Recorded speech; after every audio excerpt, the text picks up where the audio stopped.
অনেক কাল, অনেক সময় কেটে গেছে, এখনো পর্যন্ত কেউ কোনো স্থানের খবর জানে না। কখন মহাকাশে দেবী মহামায়া স্থান নিলেন এবং তার সঙ্গে স্থান নিলেন তার স্বামী। একদিন মহেশ্বর শিব তার স্ত্রী পার্বতীর কাছে জানতে চাইল তার এক ও অবিরূপের কথা। প্রথম রূপে আমরা দেখতে পাই কামাখ্যাকে, তার পরের রূপে আমরা দেখতে পেয়েছিলাম বিভিন্ন রূপে বিভিন্ন দশভুজাকে। সেই গল্পই আজ এই মহালয়াতে আমরা বলতে চলেছি।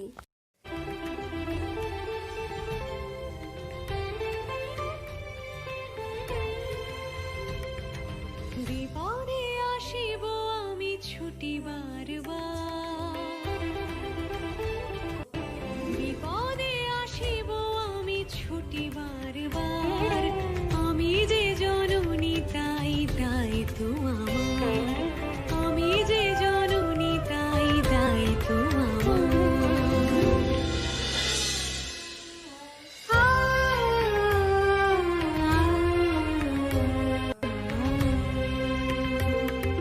বহুরূপে বারবার হব আবির্ভূতা, প্রথমবার যে হব যশোদার সুতা।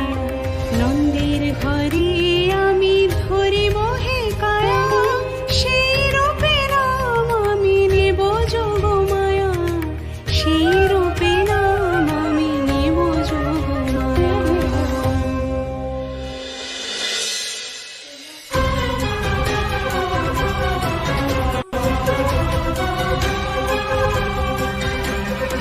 অশুভের নাশে দন্তে লাগে রক্ত টিকা, সেই রূপে লব নাম রক্ত দন্তিকা, সেই রূপে লব নাম রক্ত দন্তিকা, রক্ত দন্তিকা।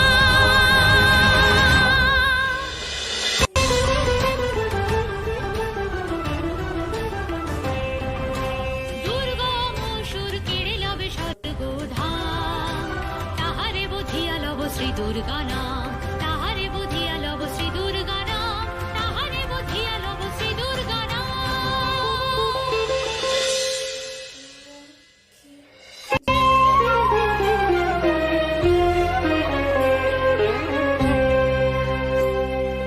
শতক্ষে ঝরাইব আমি অশ্রুধারা, শতাক্ষী নামে আমি সিঞ্চিব এ ধরা, শতাক্ষী নামে আমি সিঞ্চিব এ ধরা।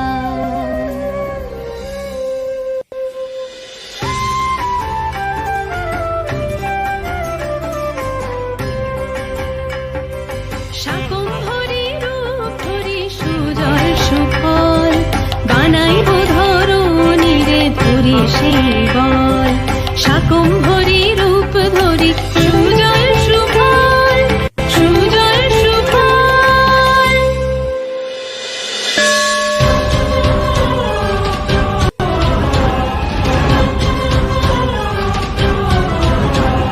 ভীম বলে বলিয়ান ভীমা দেবী হব, মুনিগণ নত মুখে গাহিবেন স্তব, মুনিগণ নত মুখে গাহিবেন স্তব। ভীম বলে বলিয়ান ভীমা দেবী হব।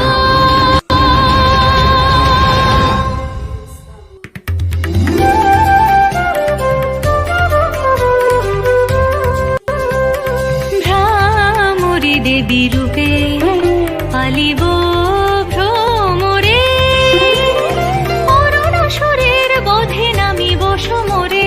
ভ্রামরী দেবী রূপে পালিব ভ্রমরে।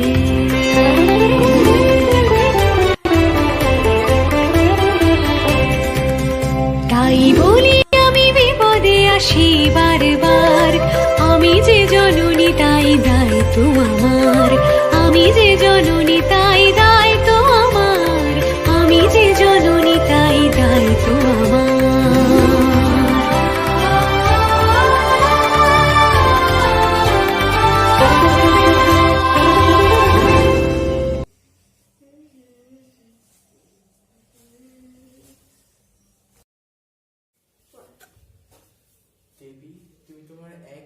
তোমার কামাখ্যা রূপে গল্প করো। আমার কামাখ্যা রূপে আমি রসের ধারায় স্নাতা হয়েছিলাম, সেই রূপের গল্প। আমি তো যাব আষাঢ় মাসে। হে মহাদেব, আপনি সুখে থাকবেন, তবে আমি আমার সকল স্থানে সুজল সুফল ফসল করে আসি। মহাদেব, আমি আসছি, আমায় আশীর্বাদ দেন।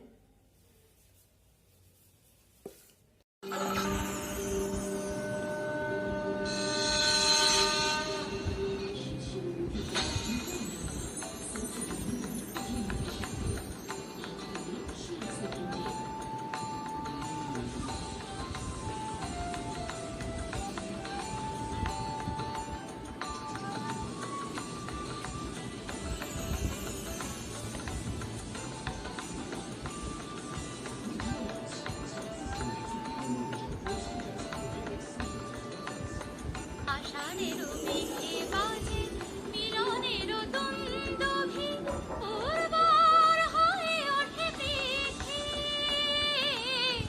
উর্বর হয়ে ওঠে পৃথ্বী। সতীর জনির হতে জন্ম আমার, আমি হই কামনার দেবী। সতীর জনির হতে জন্ম আমার, আমি হই কামনার দেবী। রসে ধারায় হই স্নাতা, রসের ধারায় হই স্নাতা। আমি কামাখ্যা সৃষ্টির প্রাণ রস সেবী।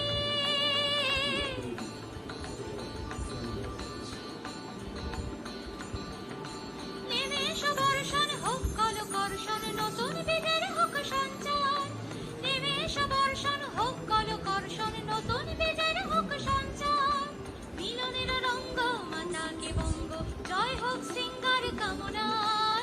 মিলনের রঙ্গ মাতাকে বঙ্গ, জয় হোক শৃঙ্গার কামনার।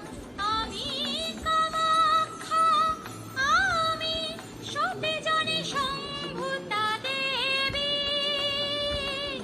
আমি কামাখ্যা, আমি সৃষ্টির প্রাণরস সেবী।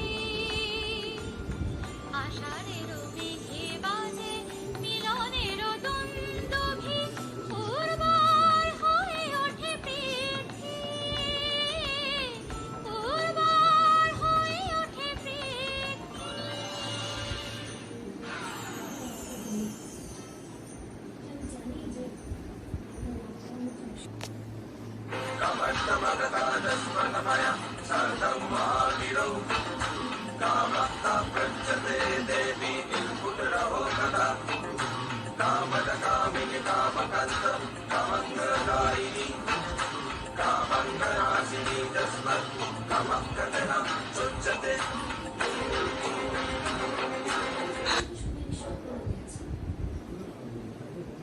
মহামায়া কামাখ্যা ভরিয়ে দিয়েছিল সব অঞ্চল, As a new ফসলে I'm ফসল। always surrounded by advice.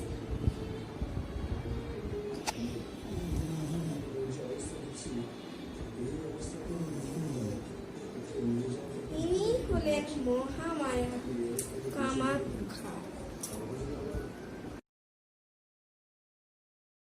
তোমার এই রূপ ধারণকারী কপালিনীর গল্প বলো। সেই গল্প বলতে গেলে আমার চক্ষু থেকে অশ্রু বেরিয়ে যাবে। সেই গল্প আমার বলতে পারবো না, তবে প্রচুর কষ্ট আমি নিজের দেহে বহন করেছিলাম। সেই সময় আমার খুব কষ্ট হয়েছিল।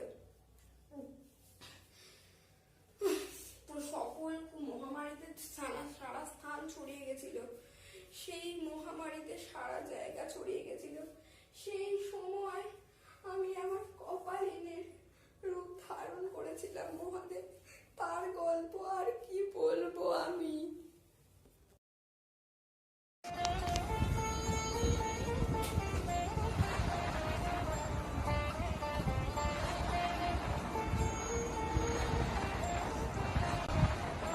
আমারি যে মা জেনেছে প্রভু এ ত্রিলোক, আমার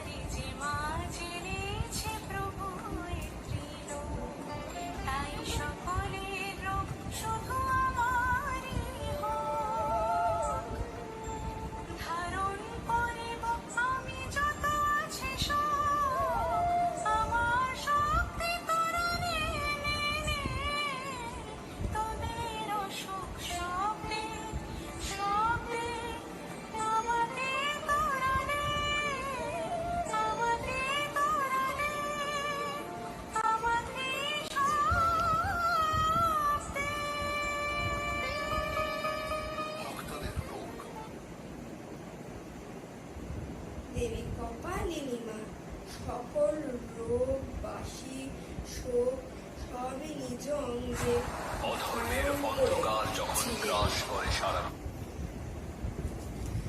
সকল সব খারাপ ঈর্ষা অহংকার সব নিজ অঙ্গে নিয়েছিলেন। প্রথম সময় মা কপালিনীকে কেউ মানতে চেয়েছিলেন, কিন্তু পরে সকল মা তার কপালিনীকে খুব ভালোভাবে পুজো করেন। তিনি হলেন এক আরাধ্যা দেবী জয়ন্তী মঙ্গলা কালী ভদ্রকালী কপালিনী অবস্থাতে মা সকল রোগ নিজ অঙ্গে ধারণ করেছিলেন।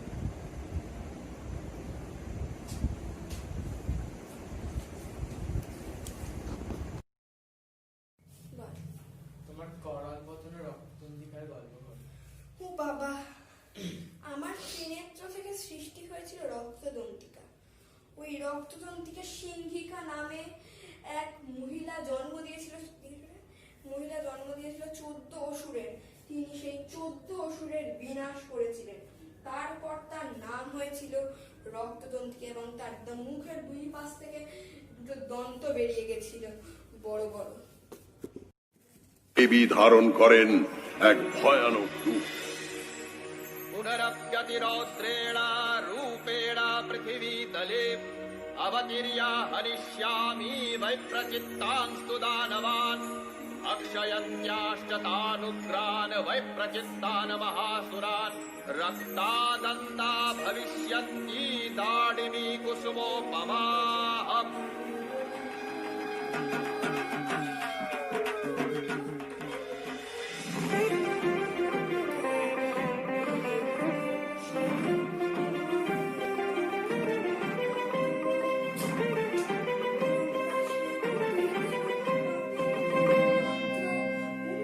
আজকে রনে আমার হাতে ঘটবে তোদের অন্ত যে, দাড়িম্ব নয় শোনিত রসে রাঙাবো এই দন্ত যে।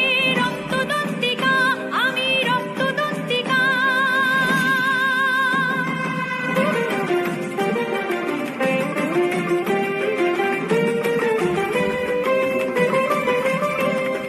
দেহে তোদের পশিয়ে দেব আমারই এই দন্ত, মারণ গ্রাসে ঘটিয়ে দেব সকল পাপের অন্ত। পাপের নাশে জ্বলবে আমার আশার বর্তিকা। রক্তদন্তিকা আমি রক্তদন্তিকা, আমি রক্তদন্তিকা।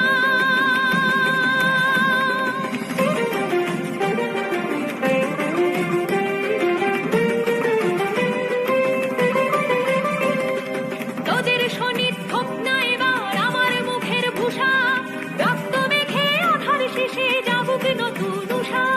পূর্ণ হবে সকল জয়ী এই তো বিধি লিখা। রক্তদন্তিকা আমি রক্তদন্তিকা, আমি রক্তদন্তিকা, আমি রক্তদন্তিকা।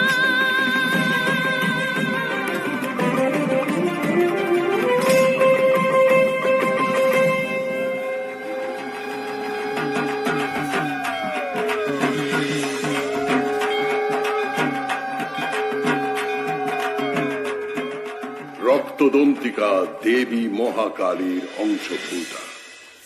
এই দেবীর দন্ত, কেশ, আয়ুর সকলই রক্তবর্ণ বলে দেবী রক্ত চামুন্ডা নামেও প্রসিদ্ধা। এই দেবী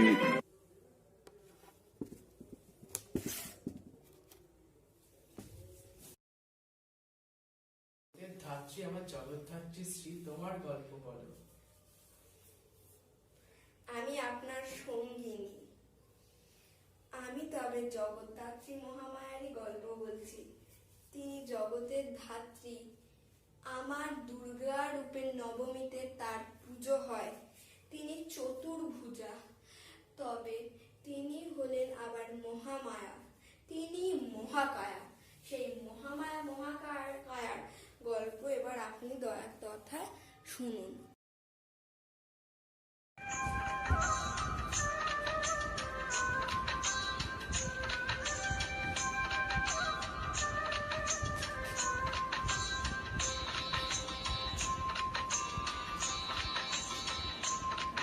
আমি জগৎ ধাত্রী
আমি জগধাত্রী, আমি বিশ্বেশ্বরী, আমি জগতের ধারণ পালন করি। জগধাত্রী আমি বিশ্বেশ্বরী।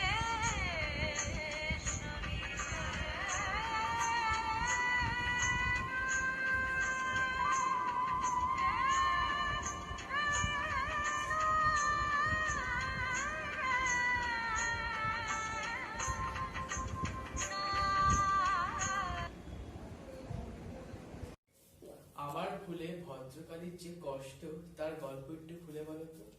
তার গল্প শুনবেন?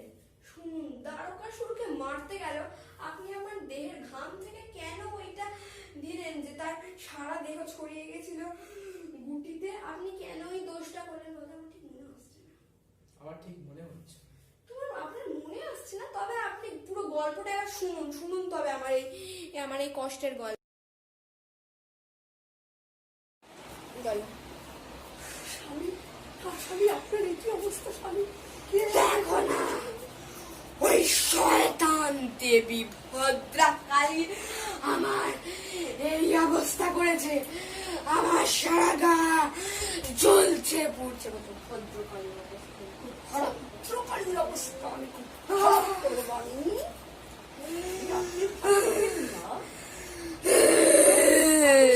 এবার বলো, বলো। কাঁটা দিয়ে কিভাবে কাঁটা তুলতে হয় সেটা আমি খুব ভালো করেই জানি স্বামী। বলো। আমার স্বামী প্রাণ ভয়ঙ্কর, তেমকে আমি কিছুতেই ছাড়বই না। বলো। আমি তাহলে এখন শিবের তপস্যায় বসি। বলো। এক নর্তকী হিসেবে আমি এখন শিবের তপস্যায় রত হব।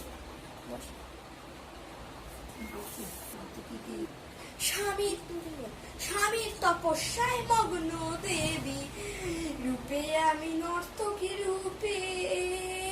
হা হা হা হা হা হা দেবী মা, হা হা হা হা হা হা দেবী মা।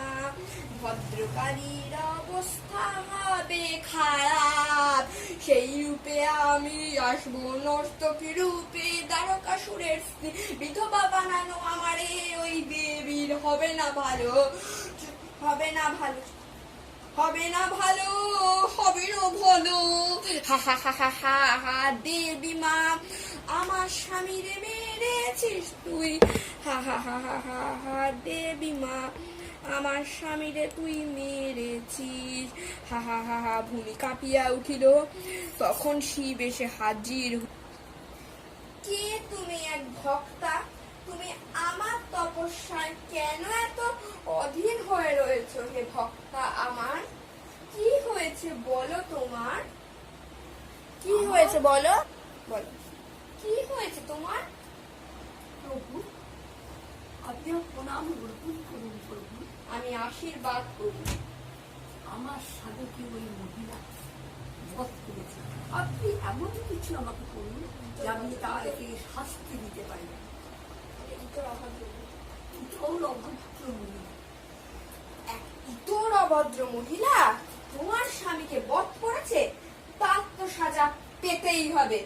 তবে আমার দেহের ঘাম, তখন শিবদেহ ঘাম থেকে সৃষ্টি হলো এক আসর বধ।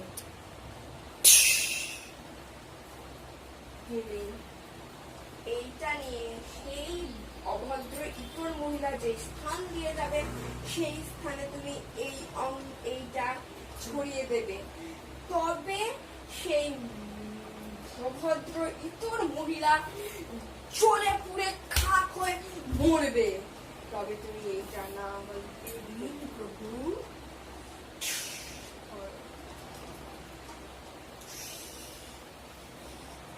বলো।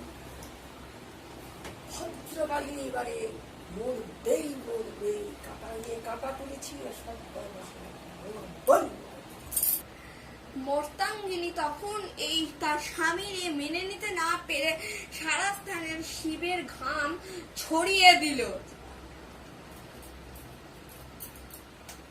ভদ্রকালী মরবে, তার ভদ্রকালী মরবে, ভদ্রকালী বা মরবে।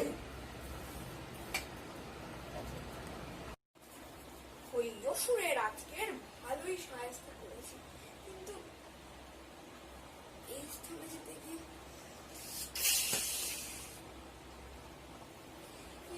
হলো হায়, প্রাণ বুঝি যায় যায়, সৃষ্টি হয়েছি তো বিনা কি হলো হায়, প্রাণ বুঝি যায় যায়, কি হলো হায়, প্রাণ বুঝি যায় যায়, এ দেহ ছেড়েছে মোর বাড়ি গুটিকায়, জ্বলে যায় প্রাণ জ্বলে যায়, জ্বলে যায় প্রাণ জ্বলে যায়, কি হলো হায়, প্রাণ বুঝি যায় যায়, তোমারই আদেশে আমি বধ করি দারুকাসুরে, তোমারই আদেশে আমি বধ করি দারুকাসুরে, তবে কেন এ জ্বলন দিলে মোরে অঙ্গ জুড়ে, দিলে মোরে অঙ্গ জুড়ে।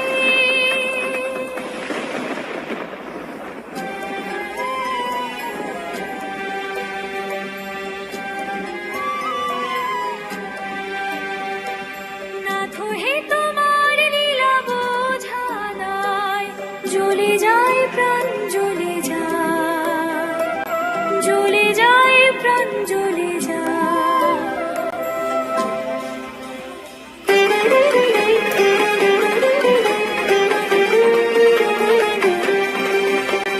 তোমারই তো ত্রিনয়নে জন্ম মম, পাপ যদি করে থাকি ক্ষম হে ক্ষম, রক্ষা করো মোরে এই যাতনায়, জ্বলে যায় প্রাণ জ্বলে যায়, জ্বলে যায় প্রাণ জ্বলে যায়, জ্বলে যায় প্রাণ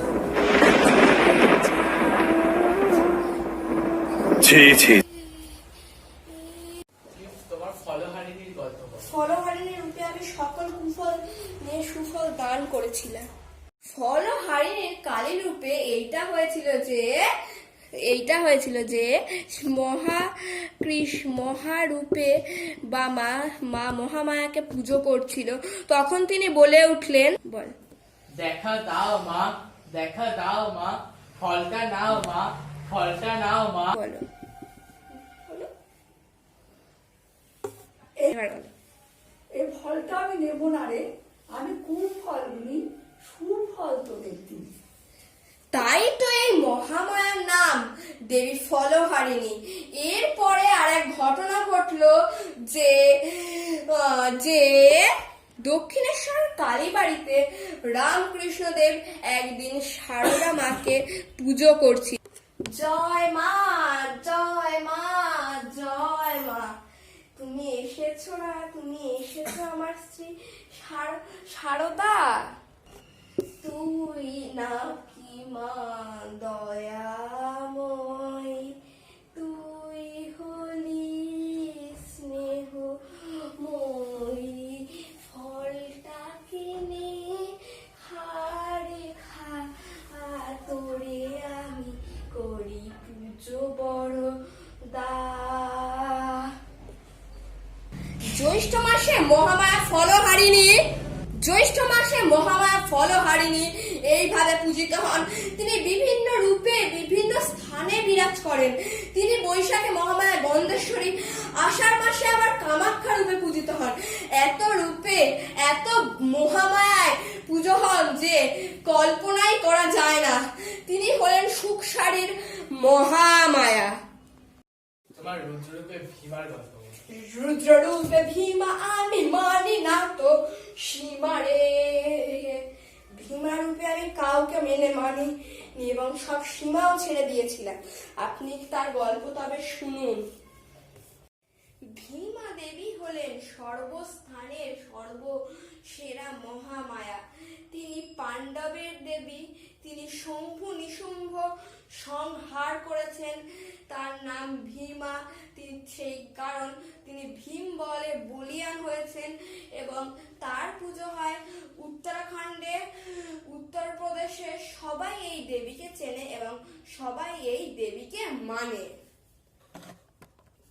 একদিন ভীম মা মহামায়াকে সারা স্থানে খোঁজ করছেন অযোধ্যার যুদ্ধের জন্য। মা মা মা মা কি আমার ডাকে সাড়া দেবেন না? সাড়া দেবে না কেন হে মা আমার ডাকে? কোথায় মা, কোথায়? এখানে সামান্য শুধু পাথরা খণ্ড আর পাথরা খণ্ড, একটা পাথর খণ্ড পড়ে রয়েছে।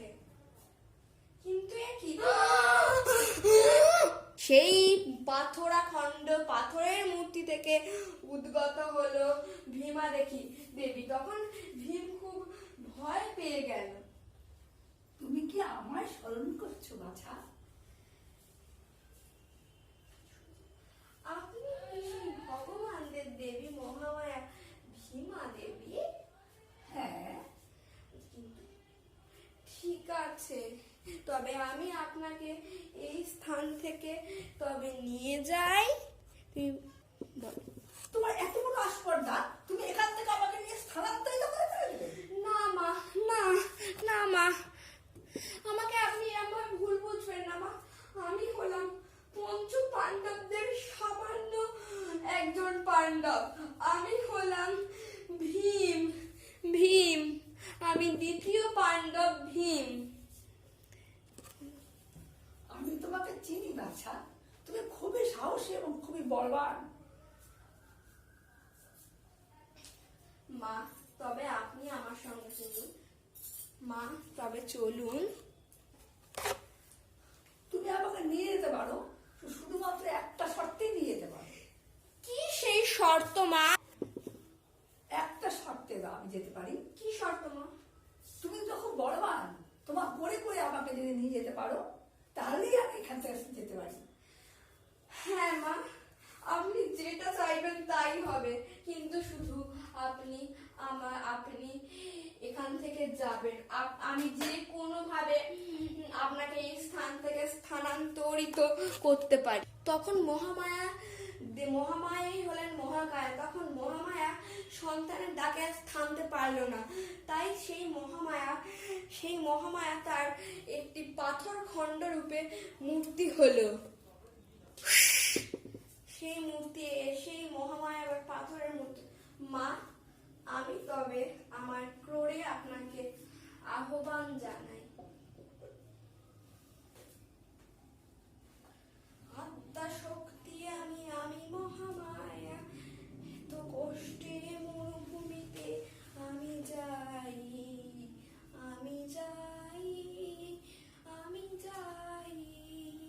এই মরুভূমি হতে আমি যাই, অতিক্রম করি এই মরুভূমি।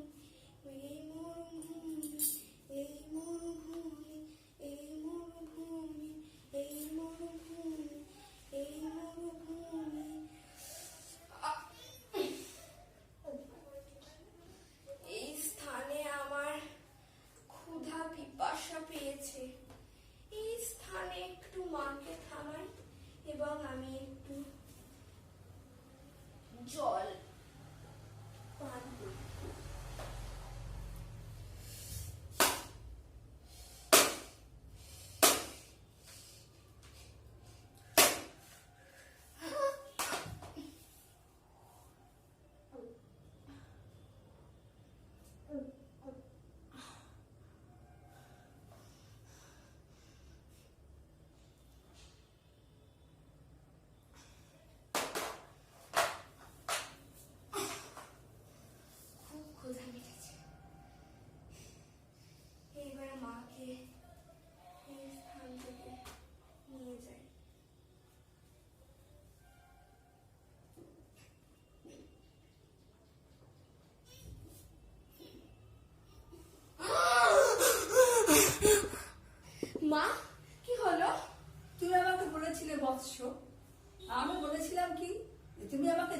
বসিয়ে দেবে, কোল থেকে নামালেই আমি সেখানেই বসে যাবো, আর আমি উঠবো না। অতএব বৎস, এখানেই আমার মন্দির প্রতিষ্ঠা হবে। ওই সামনেই তো মহাভারত, ওই সামনেই তো মহাভারতের কুরুক্ষেত্র। মা দয়া করে চলুন। না, আমি আর যাব না। যেই কথা সেই কাজ। তুমি আমাকে বলেছিলে না? আমি তো বলেইছিলাম তুমি আমাকে যেখানে বসিয়ে দেবে সেখানেই আমি বসে পড়বো, সেখানেই মন্দির প্রতিষ্ঠা হবে, এখানেই করতে হবে তোমার মন্দির। সেই স্থান জুড়ে ভীমা দেবীর মন্দির গড়ে উঠল এবং কুরুক্ষেত্রের যুদ্ধের পর সেইখানে অরণ্য গড়ে উঠল। তিনি শম্ভু নিশম্ভকেও সংহার করেছিলেন। আমি ভীমা, আমি ভীমা, আমি ভীমা, আমি ভীমা, আমি ভীমা, ভীমা, আমি ভীমা রে। রুদ্র রূপে ভীমা, আমি মানি না তো সীমা রে। রুদ্র রূপে ভীমা, আমি মানি না তো সীমা রে।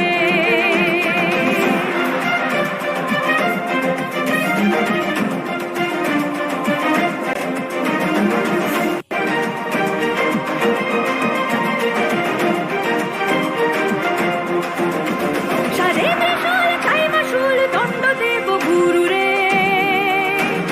সম্বরুজে বেজে ওঠে ছন্দে গুরু গুরু রে। ভীমা, আমি ভীমা, আমি ভীমা, ভীমা, ভীমা রে।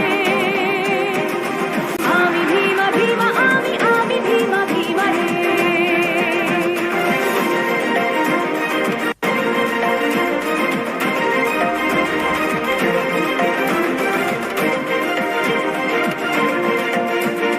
পাণ্ডবেরও দেবী আমি, তাণ্ডবেও মতি নাই। বরণে কৃষ্ণ পক্ষে তৃষ্ণ, আমি রণগীত গাই। ভীমা, আমি ভীমা, ভীমা, আমি ভীমা, ভীমা, ভীমা রে। রুদ্র রূপে ভীমা, আমি মানি না তো সীমা রে। রুদ্র রূপে ভীমা, আমি মানি না তো সীমা রে। রতনটিকালীর গল্প বলো। রটন্তিকালীর গল্প তবে শুনুন। মহামায়া কিন্তু কৃষ্ণের মধ্যেও তার নিজের স্থান লাভ করেছিল। একদিন রাধিকা ও কৃষ্ণ মিলে একটা মাঠে কৃষ্ণের বাঁশির আওয়াজ শুনে রাধিকা গেল তার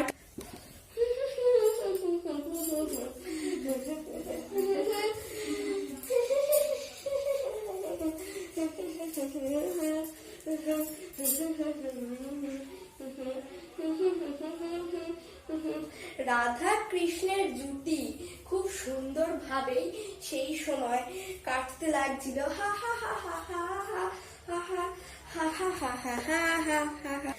রাধা কৃষ্ণ তখন খুবই সুন্দর মজা করছিল। সেই সময় শয়তানি কয়েকটা মেয়ে মিলে রাজা আয়নের কাছে গিয়ে বলল, জানেন দাদা? কি হয়েছে? জানেন দাদা? কি হয়েছে? বলছি কি?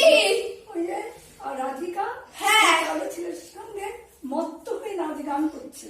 কৃষ্ণ আয়াল গেছে রেগে, হেঁটে হেঁটে যাচ্ছে রাধিকা।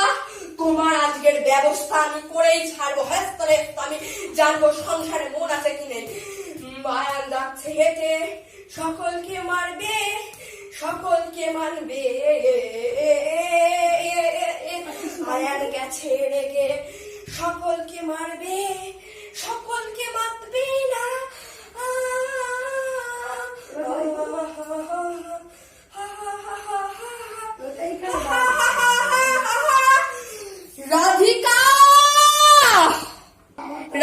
রাধিকার সামনে যখন কৃষ্ণ বাঁশি বাজাচ্ছিল, আয়ানের উপস্থিতি হওয়ার আগে থেকেই সেই স্থানে কৃষ্ণের অপরবায় স্থান নিল সেখানে মহামায়া কালী।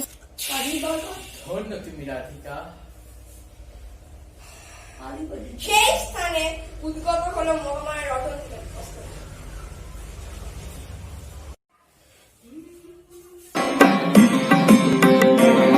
আমি রটন্তি কালী জগতের দীপাহারা, আমি আত্মা সতী জগতের গতি তারা। শ্মশান বাসিনী রে লোকে শিশু হাসিনী,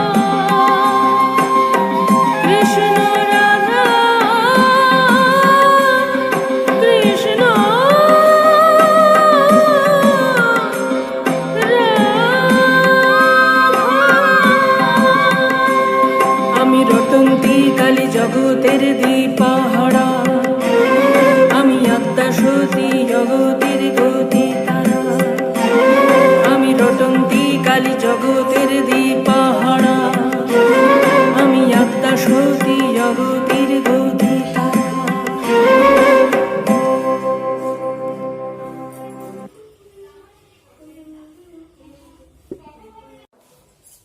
তোমার ধূমাবতী রূপের গল্প করো পার্বতী। আপনি জানেন না, আপনি আমি আপনি আপনি তো আমি তো আপনাকে খেয়ে নিয়েছিলাম, তারপরে কি হয়েছিল জানেন না? আমার কৃপায় আপনি আবার ফিরে আসছেন। তবে তার গল্প শুনতে শুনুন মহাদেব। মহাদেব যখন ধ্যানে মগ্ন, তখন সেই স্থানে এসে উপস্থিত হলো মহামায়া কালিকা, এক কালিকার এক রূপ। মহাদেব, আপনি আমাকে কেন সর্বসময় সর্বক্ষণে সব কাজে বিরত দেবেন?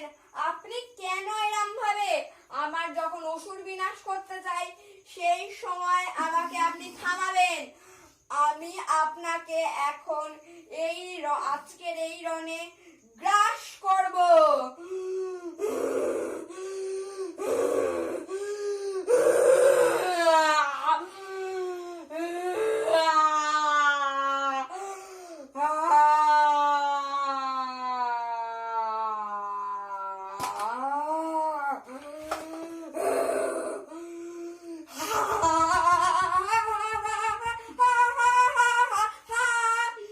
স্বামীরে গ্রাস করেছি আমি, স্বামীরে গ্রাস করেছি আমি, স্বামীরে গ্রাস করব কেন? তখন মহামায়ার মনে একটু ক্ষোভ সৃষ্টি হল। আমি আমার স্বামীকে খেয়ে নিলাম, তার মানে এই যে আমি বিধবা, আমি বিধবা, আমি বিধবা। তখন মহামায়া তার বিধবা রূপে এসে খুবই কষ্ট পেল। তিনি তার দুই হাতের চুড়ি খুলে মাথায় ঠুকলো। এ কি করলাম আমি, এ কি করলাম আমি? তুমি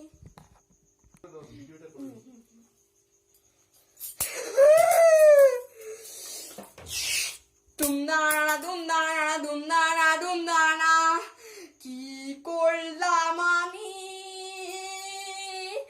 এত রাগ কেন আমার?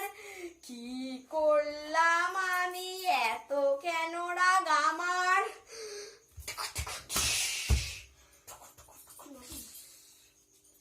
তুমি এক সামান্য নারী যে নিজের স্বামীকে হারিয়েছ। আমি হলাম এক দেবতা। তুমি কেন, তুমি এত রাগ তোমার কিসের? তোমার এত রাগের জন্যে আমাদের ত্রিভুবন নায়ক ব্রহ্মা বিষ্ণু মহেশ্বরের, তুমি মহেশ্বরকে গ্রাস করেছো নিজ অঙ্গে। তোমার ভালো হবে না। বলো। আপনি এক সামান্য লোক, আমাকে তো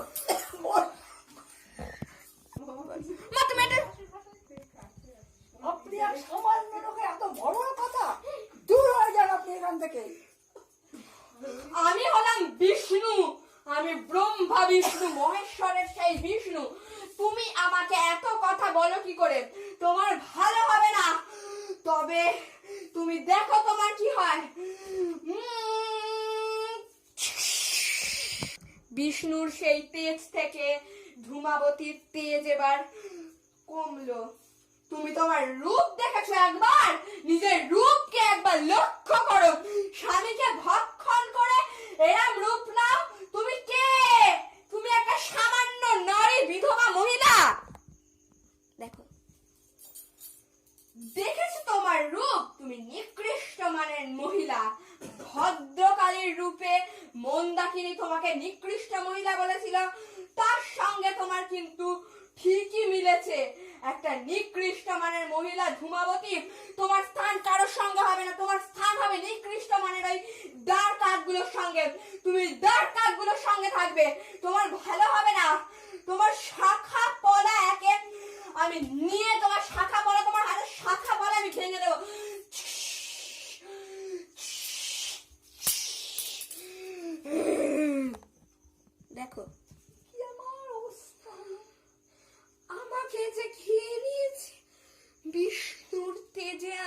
সৃষ্টি হয়েছিলাম দুর্গা রূপে,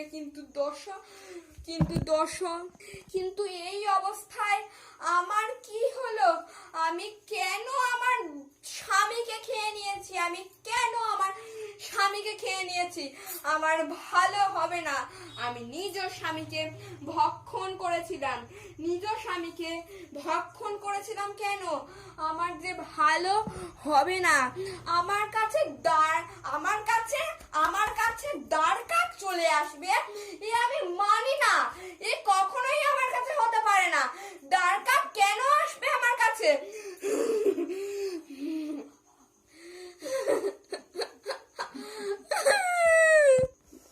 বলো।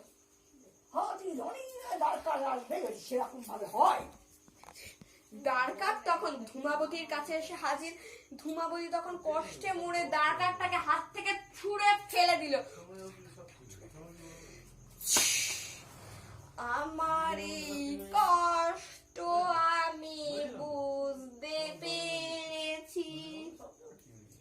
ঘাট হয়েছে আমার, আমার এত কষ্ট কেন হয়? আমার এত কষ্ট কেন যে হয়?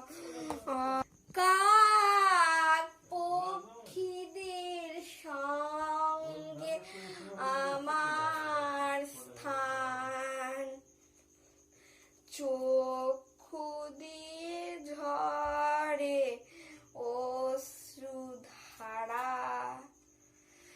ঝরে যায় অশ্রুধারা।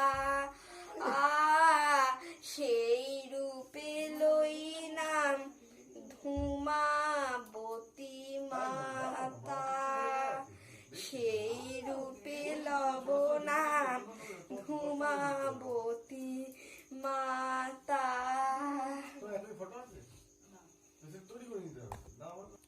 ধূমাবতী দেবী প্রথমে তার নিজের কষ্ট বুঝতে না পেরে পরবর্তী সময় তার নিজের কষ্ট বুঝতে পেরেছিল। সেই থেকে তার নাম হয়ে যায় ধূমাবতী। তার সঙ্গে তাই কাকপক্ষীরা তার সঙ্গে বসবাস বেঁধেছিল। তিনি হলেন কাকপক্ষীদের বসবাসী। এই রূপ আমরা ভ্রামরী দেবীর মধ্যেও দেখতে পাই। তিনি নিজের ভ্রমরদেরকে নিজের অঙ্গে নিয়েছিল। ইনি কাকপক্ষীদের নিজের অঙ্গে নিয়েছেন বিষ্ণুর তেজে। তিনি সৃষ্টি হলেও তিনি খুব কষ্টে স্থান অর্জন পেয়েছিলেন ভগবানদের কাছে।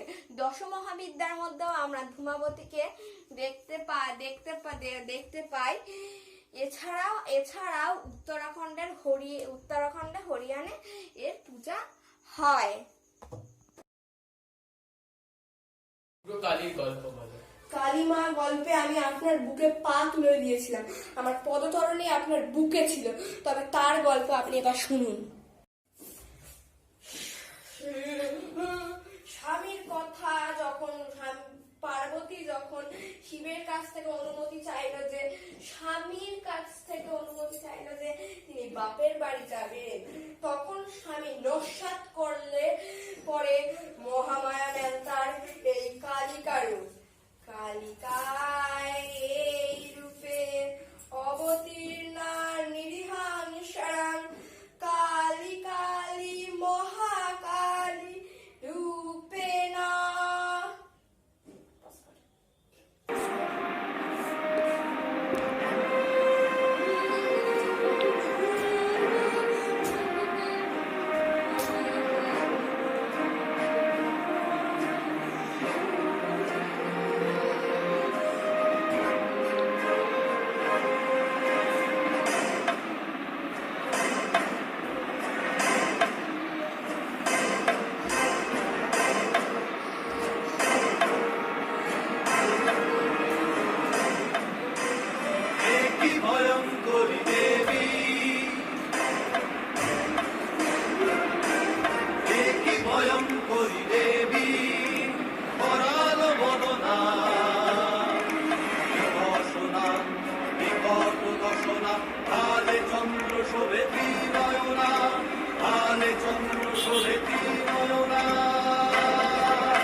मेघाङ्गिं विगतम्बरां शवशिवारूढा त्रिनेत्राम्बराम् कर्णालं विनृमूढयुग्मभयदा मूढस्रजां भीषणां वामाधूर्धकराम्बुजे नरशीडखड्गञ्च संयतरे दानभीतिविमुक्तकेशनिचयान् वन्दे सदा कालिकां वन्दे सदा कालिकां वन्दे सदा कालिकाम्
ভগবানদের কষ্ট না পেতে দিয়ে শিব সেই স্থানে শুয়ে পড়ল যেই স্থানে মহামায়া কালিকা ছুটছিলেন।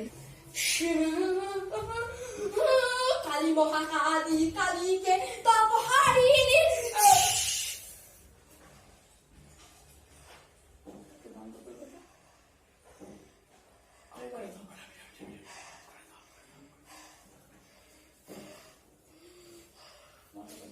এত কষ্ট পারি না সহিতে মু।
Jayang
কমেন্ট শেয়ার করবেন এবং আমাদের চ্যানেলটাকে সাবস্ক্রাইব করতে ভুলবেন না কিন্তু। টাটা।